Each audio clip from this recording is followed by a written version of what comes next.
শ্ৰদ্ধাৰ ৰাইজ অহা 15 তাৰিখে মই লণ্ডনলৈ যাম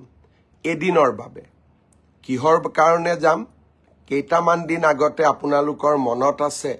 মই মহাপুৰুষ শ্ৰীমন্ত শংকৰদেৱে নিৰ্মাণ কৰা বৃন্দাবনী বস্ত্ৰখন অসমলৈ অনাৰ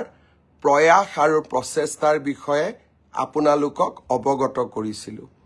এতিয়া লণ্ডনৰ মিউজিয়াম আৰু অসম চৰকাৰৰ মাজত এখন চুক্তিত স্বাক্ষৰ হ'ব প্ৰথমবাৰৰ বাবে সেই বৃন্দাবনী বস্ত্ৰখন 6 মাহৰ বাবে আমি অসমলৈ আনিব পাৰিম যি আমাৰ ঐতিহ্যৰ চানেকি মহাপুৰুষ শ্ৰীমন্ত শংকৰদেৱে নিজে হাতেৰে বৈ থৈ যোৱা সেই বৃন্দাবনী বস্ত্ৰখন আমাৰ বহু প্ৰজন্মই জীৱনকালত চাব নোৱাৰিলে মোৰ বহু দিনৰ পৰা আশা আছিল যে বৃন্দাবনী বস্ত্ৰখন অসমলৈ এদিনৰ কাৰণে হলেও আনিব লাগিব আজি সেই প্ৰচেষ্টাত লাহে লাহে আমি সফল হ'ব ধৰিছো লণ্ডনলৈ গৈ মই লণ্ডনৰ মিউজিয়ামৰ লগত আলোচনা কৰিম কাপোৰখন অসমত ৰাখিবৰ বাবে কেনে ধৰণৰ আমি মিউজিয়াম বনাব লাগিব কেতিয়া কাপোৰখন বা বস্ত্ৰখন বৃন্দাবনী বস্ত্ৰখন যি আমাৰ বাবে আধ্যাত্মিক সাধনাৰ প্ৰতীক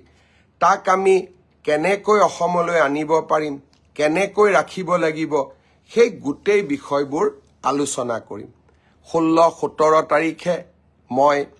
লণ্ডনত থাকিম এই গোটেই কথাবোৰ আলোচনা কৰিম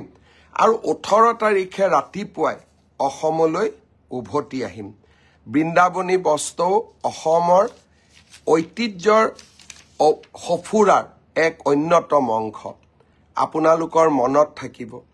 আমাৰ চৰকাৰৰ দিনত প্ৰতিগৰাকী অসমৰ প্ৰবাদ প্ৰতিম পুৰুষক